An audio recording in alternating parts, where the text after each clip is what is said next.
गाड़ी के पास आ जाओ। भिवानी की बिटिया को इंसाफ दिलाने के लिए अब एक ऐसा शख्स सामने आ चुका है जिसका नाम सुनने से अच्छों के हृदय की धड़कनें तेज हो जाती हैं।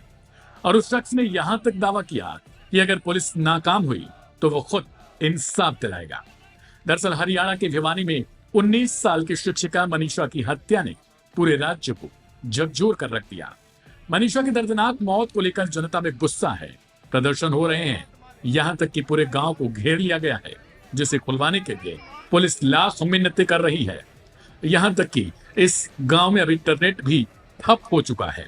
अब यह मामला हाई प्रोफाइल बन चुका है, लेकिन अब इस केस में एक और खतरनाक मोड़ आ चुका है। कुख्यात गैंगस्टर लॉरेंस बिश्नोई गैंग की इस केस में एंट्री हो गई है। बताएंगे आपको आखिर बिश्नोई गैंग ने क्या कहा है, लेकिन उससे पहले केस को समझ लीजिए। क्या है मनीषा केस? मनीषा 11 अगस्त को एक नर्सिंग कॉलेज में एडमिशन के लिए पूछताछ करने गई थी, लेकिन उसके बाद से वो लापता हो गई। 2 दिन बाद 13 अगस्त को उसका शव भिवानी के खेत में बरामद हुआ। शव मिलने के बाद से ही इलाके में आक्रोश फैल गया। परिजनों और स्थानीय लोगों का आरोप है कि पुलिस ने लापरवाही दिखाई और समय पर कार्रवाई नहीं की गई। बिश्नोई गैंग ने क्या कहा? अब इस बीच लॉरेंस बिश्नोई गैंग ने इस हत्या को लेकर धमकी जारी की है।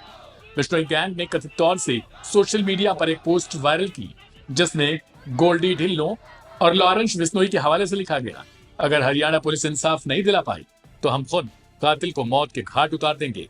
इस बयान ने पूरे मामले को और भी पेचीदा बना दिया है। कहां है इस वक्त लॉरेंस बिश्नोई?